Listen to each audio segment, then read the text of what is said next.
The year's 2054, and you're waiting in line to get the newest generation of NeuralLink, the latest and greatest computer neural interface. 30 years ago, this would have seemed insane. Navigating the world without it has become impossible. Competing in work, school, even dating. And so you're doing something that 30 years ago you would have thought was crazy. You're letting technology into the most sacred part of your life. Your mind. This is a future that we ourselves might actually see. And as much as these technologies are going to bring great things, all technology has a dark side. And today we're going to take a deep dive in the horrifying future of brain implants.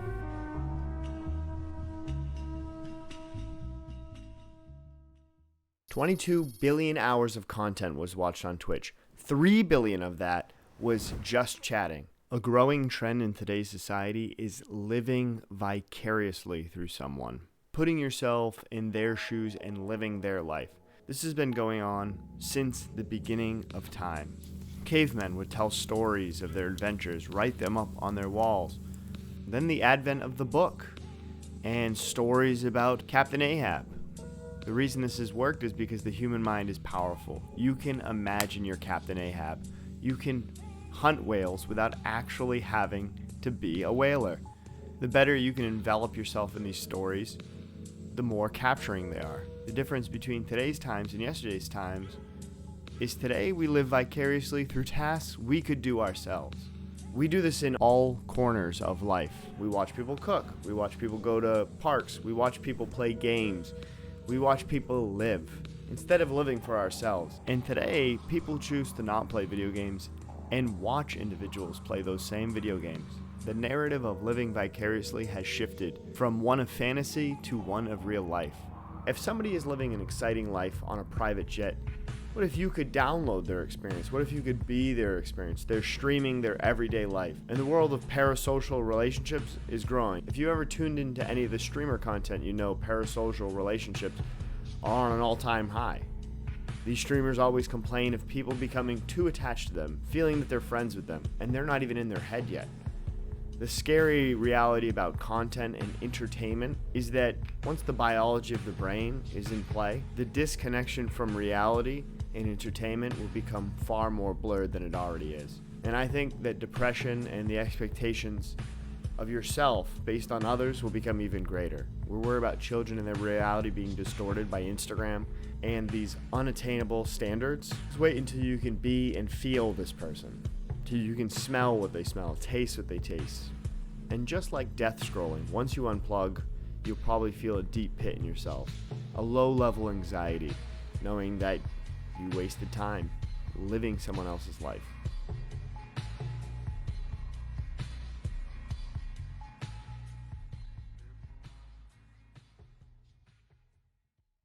Do you ever just say something to your friend, maybe about a whiskey, or maybe you just even think it, and then a couple of days later you see it on your feed, you see it on TikTok, you see it on Instagram?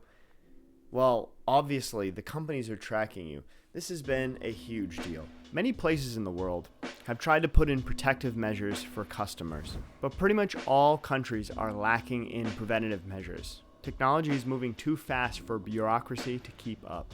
And all of these companies want your data for one thing: predictive future models. They want to know what you're thinking, what you're doing, and what you want. And if it's not in their interest, they want to change that so that you want what they're selling. It's all money at the end of the day. And frankly, it's scary. There was a case a long time ago that Target was able to determine that a woman was pregnant just based on her searches, and her parents didn't know. This was years ago. And they found out through mail because she was getting all this pregnancy products, and the company was able to determine it solely on search. Now the technology is far scarier than we even know. There's a reason why all of the big social media companies hire top psychologists and neurologists.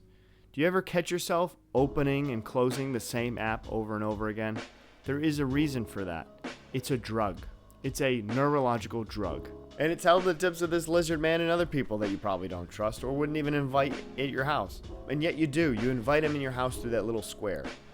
Now, okay, let's take a step back. You say, whoa, well, I won't adopt this. I'm not going to get it stuck in my head. I'm not going to put it in my head. Okay, fine. Let's just say 10,000 people get it in their head. they'll be able to get more insight on human behaviors than ever before. And they'll be able to influence you even though you didn't get it in your head.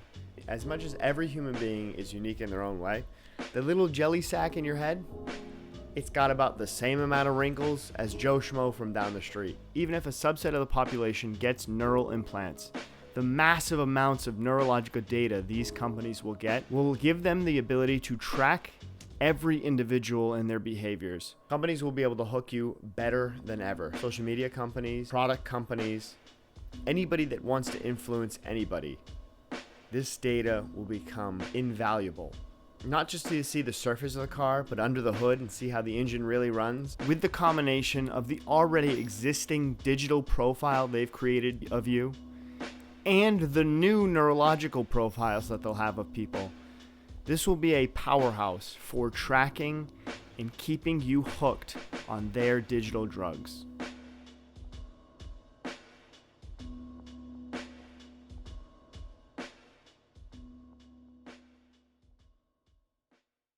Now we're getting into the spicy stuff. Sometimes life's boring. You know, you get into the monotonous grind, you go day to day, you're grinding, you're going to work, and you want to get home. Maybe you want to crack a beer. Maybe you want to do some zins. Maybe, just maybe, you want to do something else. Humans love doing this. Historically, over many years, drugs have been just as much as fishing, writing on stone walls. People have been smoking and snorting something. Drugs are very prevalent. And really what it comes down to is we get bored. We want to alter our mind, among other things. Ultimately, pharmaceutical companies, drug companies, dispensaries, alcohol, tobacco, all of these companies are doing one thing and one thing only. They want to change something in your brain. And these neural interfaces are going to cut the middleman out. You're going to directly take those silicon wafers that are planted on your brain and change the way your brain functions. Unfortunately, if you ever walk through a major city, you know these mind-altering substances can get a little out of hand. The first thing these brain interface companies are going to do is try to replicate the drugs that already exist. You know, you want to feel high, you want to feel like you just smoke marijuana, weed. You're just going to record the brain signals when you actually consume the substance, and now you're going to be able to play it every day, whenever you want, turn it off whenever you want, and it's going to be even better than the real thing. The problem is people don't know when to shut off, and they're going to want to live in that euphoria forever. And the interesting thing is if you are replicating these brain signals, the way drug addiction happens is your brain compensates. If you're always in a euphoric state, your basal activities, which is essentially your normal functioning state, compensates. So if you're consuming a lot of caffeine, for instance, well, then your brain will start to produce more adenosine receptors so that when you stop taking caffeine, your brain's like, where's the caffeine, man? And you crash. You basically crash. So even if you cut the drugs out, if you're constantly uploading these drug experiences into your brain, well, that's going to catch up to you. You're going to get an addiction. The accessibility for these things will be insane. There'll be no way to determine whether you were doing these things or not out of work. Drug tests will become irrelevant, and the only way we'll be able to tell is if you're, well, in some sort of euphoric state stumbling around. What's scarier is now that we have a direct interface with the brain, we don't have to take a substance and figure out what happens to the brain. We can tailor. We can have designer drugs. We can have programmers code the most addictive experience ever. They already do this with social media. This might take a turn for the worse, and the streets might be filled with NeuralLink junkies.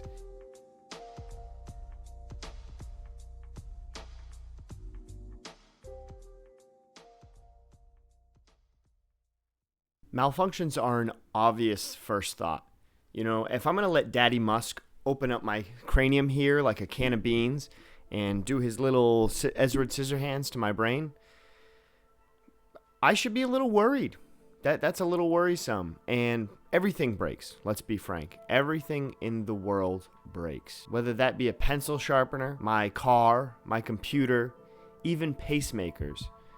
Yeah, medical technology like pacemakers, which are supposed to be reliable, supposed to save you from cardiac arrest have a 1 to 5% annual fail rate. Now, that's pretty small. That's pretty small because they're vetted, right? Obviously. You don't want Mark Rober DIYing your heart. There are definitely smarter people than me doing these things and vetting these things. And I think it's the FDA, some government agency. They're making sure your shit's tip-top, all right? But humans make mistakes. We are all a human, as they say. If these devices become much more invasive, the consequences for failure will be immense. If we're just talking biomechanically, if this device fails, you could be left with permanent seizures. Maybe you were quadriplegic before and you took this device to not be one. Best case scenario is it fails and you go back to being a quadriplegic. Worst case scenario is it worsens your symptoms. Now that's just talking physically to your body, your brain connection to the rest of your body. Probably worst case is you lose control of your limbs. But unfortunately, the brain isn't the heart. It doesn't just pump blood. It's you. It's your whole identity. And if that fails, well, who knows? You could be living in a whole new world. It could alter your reality. It could change who you are. It could erase who you are. Rest assured, our pale white techno overlords have assured us that the technology is read only. So there's no write to your brain, but I'm sure there's a dark basement somewhere in Neuralink's headquarters where they're working on writing things to your brain. But just good actors don't exist in the world. Unfortunately, there will be people out there that want things to fail. Ransomware is everywhere. Hackers, people that break technology and get into things for fun, for money, or just pure evil. There have been plenty of attacks on medical institutions, hospitals, and other technology for the sake of money. And I'm going to be honest, a lot of these hospitals aren't very tech savvy. I think one of these guys was running like Windows 98. Maybe it's not that complicated, but they just have to say, hey, I'll shut off your ability to walk. How about that? Give me $10 million. Give me everything you want. Now the stakes are a little bit higher.